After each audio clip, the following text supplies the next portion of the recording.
18ನೇ ಶತಮಾನದ ಐತಿಹಾಸಿಕ ಹಿನ್ನೆಲೆ ಇರುವ ಕಿತ್ತೂರ ಸಂಸ್ಥಾನಕ್ಕೆ ಸೇರಿದ ಸಂಗೊಳ್ಳಿಯ ನಿಸ್ವಾರ್ಥ ಜೀವಿ ಕ್ರಾಂತಿವೀರ ಸಂಗೊಳ್ಳಿ ರಾಯಣ್ಣ. ತಾಯಿಗಿಂತಲೂ ತಾಯಿನಾಡೆ ದೊಡ್ಡದೆಂದು ಸಾರಿ ವೀರ ಪರಾಕ್ರಮಗಳಿಂದ ಬ್ರಿಟಿಷರ ವಿರುದ್ಧ ಹೋರಾಡಿ ಕಿತ್ತೂರಿಗೆ ಮೊದಲ ಜಯ ತಂದುಕೊಟ್ಟ ಕಿತ್ತೂರ ಚೆನ್ನಮ್ಮಳ ಬಲಗೈ ಬಂಟ. ಕರುನಾಡಿನ ಜನರ ಮನೆಗಳಲ್ಲಿ ಕ್ರಾಂತಿ ಜ್ಯೋತಿ ಹಚ್ಚಿದ ವೀರ ಸೇನಾನಿ ಕ್ರಾಂತಿವೀರ ಸಂಗೊಳ್ಳಿ ರಾಯಣ್ಣ.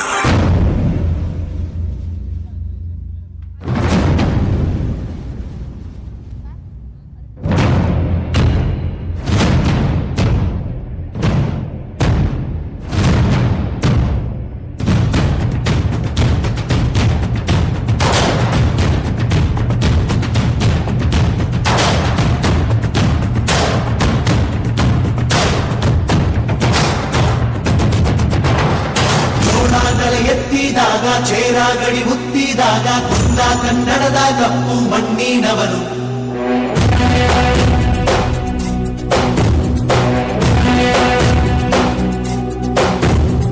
ವಜ್ರ ಬಲ್ಲಾಳರಾಯ ಸೋಗೆ ಬಲ್ಲಾಳರಾಯ ಗತ್ತಿಗಲೆ ಬಿತ್ತಿ ಹೋದ ವಂಶದವನು. ಈ ಸೀಮೆಗೆ ಶಿವ ನೀಡಿದವರವೋ,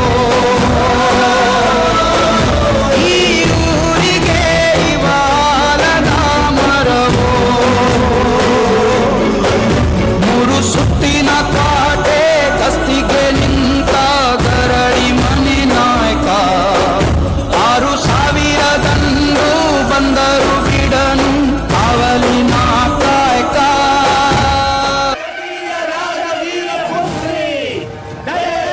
ಸಿಂಹಾಸನ ಭೂಷಿತೆ ಸರ್ವದ ಸನ್ಮಾನದಾಯಿನಿ ವೀರರಾಣಿ ಕಿತ್ತೂರ ಚೆನ್ನಮ್ಮ ಬಹುಪರ. ಕುಳಿತುಕೊಳ್ಳಿ.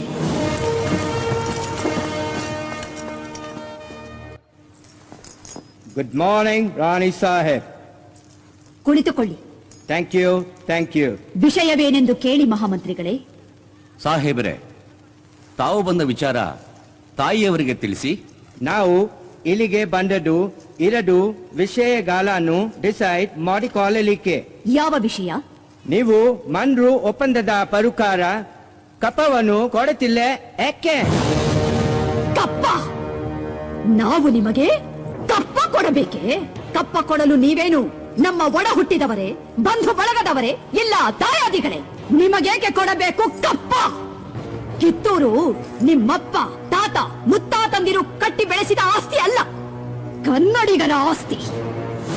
ಹೀಗಿರುವಾಗ ನಿಮಗೇಕೆ ಕೊಡಬೇಕು ಕಪ್ಪ? ನೀವೇನು ಕಿತ್ತೂರನ್ನು ಕಟ್ಟಿದವರೇ, ಬೆಳೆಸಿದವರೇ, ಕಿತ್ತೂರಿನ ಸುಖ ದುಃಖಗಳಲ್ಲಿ ಭಾಗಿಯಾದವರೇ. ನಿಮಗೇಕೆ ಕೊಡಬೇಕು ಕಪ್ಪ? ನೀವು ಚಿಮ್ಮತಂದಿಕೆ ಚಲಾಟ ಆಡುತ್ತಿರುವಿರಿ, ಸಿದುಮತಿನ ಮೇಲೆ ಕುಳಿತು ಆಟ ಆಡುತ್ತಿರುವಿರಿ. ಇದರಿಂದ ಕಿತ್ತೂರಿನ ಪ್ರಾಣಹಾನಿ ಮಾನಹಾನಿ ಆಗುವುದು ಖಂಡಿತ.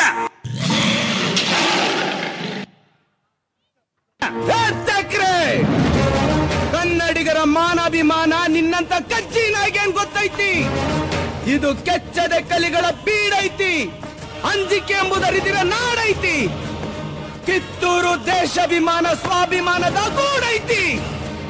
ಇಂಥ ನಾಡ್ಗ ನೀನು ಜೀವ ಭಯ ತೋರಿಸ್ತಿ?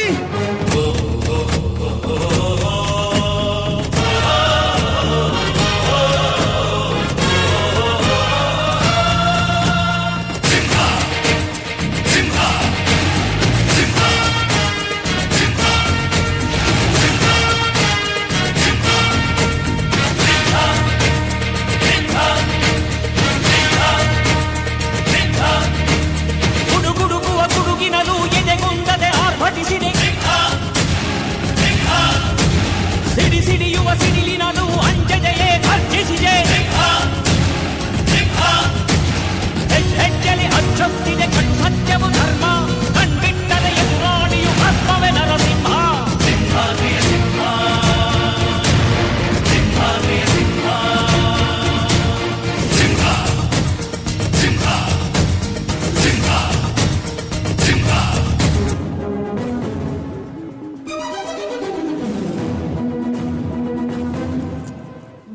Chanaba, you are under arrest.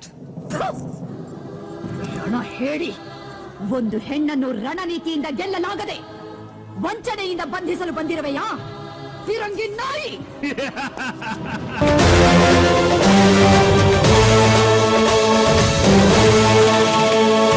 ಗಂಡು ಮೆಟ್ಟಿದ ನಾಡು ಇದು ಗಂಡುಗಲಿಗಳ ಬೀಡು. ಗಂಡು ಮೆಟ್ಟಿದ ನಾಡು ಇದು ಗಂಡುಗಲಿಗಳ ಬೀಡು. ಬಂಡು ಮಾಡದ ದಂಡು ಬಂಡಾಯವೆತ್ತಿದೆ ನೊಂದು. ಬಂಡು ಮಾಡದ ದಂಡು ಬಂಡಾಯವೆತ್ತಿದೆ ನೊಂದು. ಕಾಡು ಮೇಡನು ಅಲೆದು ಕಟ್ಟುಪಾಡನು ಮುರಿದು. ಕಾಡು ಮೇಡನು ಅಲೆದು ಕಟ್ಟುಪಾಡನು ಮುರಿದು. ಫಿರಂಗಿ ಪುಂಡರ ರುಂಡವ ಕಡಿಯಲು ಶಸ್ತ್ರಧಾರಿ ಶಕ್ತಿಯಾಗಿ ನುಂಗಿದೆ ನೋಡು. ಗಂಡು ಮೆಟ್ಟಿದ ನಾಡು ಇದು ಗಂಡುಗಲಿಗಳ ಬೀಡು. ಗಂಡು ಮೆಟ್ಟಿದ ನಾಡು ಇದು ಗಂಡುಗಲಿಗಳ ಬೀಡು.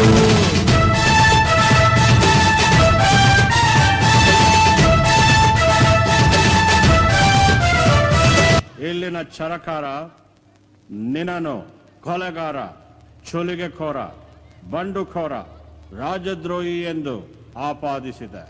ರೀ ಜಡ್ ಸಾಹೇಬ್ರ, ರಾಜ್ಯ ದ್ರೋಹ ಮಾಡ್ಲಿಕ್ಕ ನಾನೇ ನಿಮ್ಮ ದೇಶ ಇಂಗ್ಲೆಂಡ್ ಬಂದಿದ್ನಾ? ನಾ ಬಂಡುಕೋರ ಅಲ್ರಿ, ಬಂಡಾಯಗಾರ. ದಂಡು ಸೇರ್ಸಿ ಬಂಡು ಮಾಡಿದ್ದು ನಮ್ಮ ಕಿತ್ತೂರ್ನ ಗುಲಾಮ್ಗಿರಿಗೆ ತಳ್ಳಿದ್ರಲ್ಲ ಆ ಬಿಡಾಡಿ ನಾಯ್ಗಳ ವಿರುದ್ಧ. ನಾ ಸುಲ್ಗೆಕೋರ ಅಲ್ರಿ, ಸ್ವಾತಂತ್ರ್ಯ ಹೋರಾಟಗಾರ. ನಾ ಸುಲ್ಗೆ ಮಾಡಿದ್ದು ನಮ್ ದೇಶದ ಸಂಪತ್ತ ದೋಚೋ ತುಡುಗ್ ನನ್ ಮಕ್ಕಳನ್ನ. ನಾ ಕೊಲೆಗಾರ ಅಲ್ರಿ, ಸಾಮಾನ್ಯ ವಾಲಿಕಾರ. ಆದ್ರ ನಾ ಕೊಂದಿದ್ದು ದೇಶದ್ರೋಹಿಗಳನ್ನ. ತಪ್ಪೆಜ್ಜೆ ಇಟ್ಟು ತಪ್ಪು ಮಾಡಿ ಆ ತಪ್ಪನ ನಮ್ ತಲೆ ಕಟ್ಟಿ ನಮ್ಮನ್ನ ಅಪರಾಧಿಗಳಂತ ಕರೀತೀರಿ. ಕುಂಪಣಿ ಸರ್ಕಾರಕ್ಕೆ ಧಿಕ್ಕಾರ. ರಾಯಣ್ಣನ ಉಳಿದ ಸಹಾಯಕರಾದ ಬಾಲನಾಯಕ, ಬಸವಲಿಂಗಪ್ಪ, ಕರಿಬಚ್ಚಪ್ಪ, ಭೀಮಪ್ಪ, ಕೆಂಚಪ್ಪ ಮತ್ತು ಅಪ್ಪಾಜಿ ನಾಯಕರಿಗೆ ಗಲ್ಲು ಶಿಕ್ಷೆ ವಿಧಿಸಿದೆ. ಈ ಅಪರಾಧಗಳಿಗೆಲ್ಲ ಮುಖ್ಯ ಕಾರಣಕರ್ತನಾದ ರಾಯಣ್ಣನನ್ನು ರಾಜದ್ರೋಹಿ, ದಂಗೆಕೋರ, ಅಪರಾಧಿ ಎಂದು ಪರಿಗಣಿಸಿ 26/1/1831 ಗಲ್ಲು ಶಿಕ್ಷೆಗೆ ಗುರಿ ಮಾಡಬೇಕೆಂದು ನ್ಯಾಯಾಲಯವು ಆಜ್ಞೆ ಮಾಡುತ್ತಿದೆ.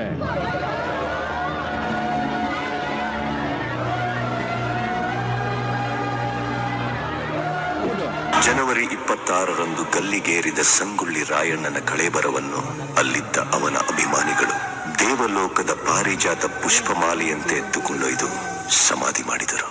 ಫಕೀರನ ವೇಷದಲ್ಲಿದ್ದ ರಾಯಣ್ಣನ ಆಪ್ತ ಸ್ನೇಹಿತ ಬಿಚ್ಚುಗತ್ತಿ ಚೆಂಬಸ್ಸು ಆ ಸಮಾಧಿ ಮೇಲೆ ಆಲದ ಸಸಿ ನೆಟ್ಟು ನೀರಾಕಿ ಬೆಳೆಸಿ ಅಲ್ಲೇ ವಾಸಿಸುತ್ತ ಇಹಲೋಕ ತ್ಯಜಿಸಿದ. ಅಂದಿನ ಆಲದ ಸಸಿ ಇಂದು ಬೆಳೆದು ದೊಡ್ಡ ಹೆಮ್ಮರವಾಗಿ ನಿಂತಿದೆ. ಇಂದಿಗೂ ರಾಯಣ್ಣನ ಭಕ್ತರು ಜಾತಿ, ಮತ, ಧರ್ಮಗಳ ಭೇದ ಭಾವವಿಲ್ಲದೆ ಹುಟ್ಟಿದರೆ ನಿನ್ನಂತ ಮಕ್ಕಳು ಹುಟ್ಟಲಿ ಎಂದು ತೊಟ್ಟಿಲು ಕಟ್ಟಿ ಹರಕೆ ಹೊತ್ತು ದೇವ ಮಾನವನಿಗೆ ಪೂಜೆ ಸಲ್ಲಿಸಿ ಫಲ ಸಿಗಲೆಂದು ಸೆರಗೊಡ್ಡಿ ಬೇಡುತ್ತಾರೆ.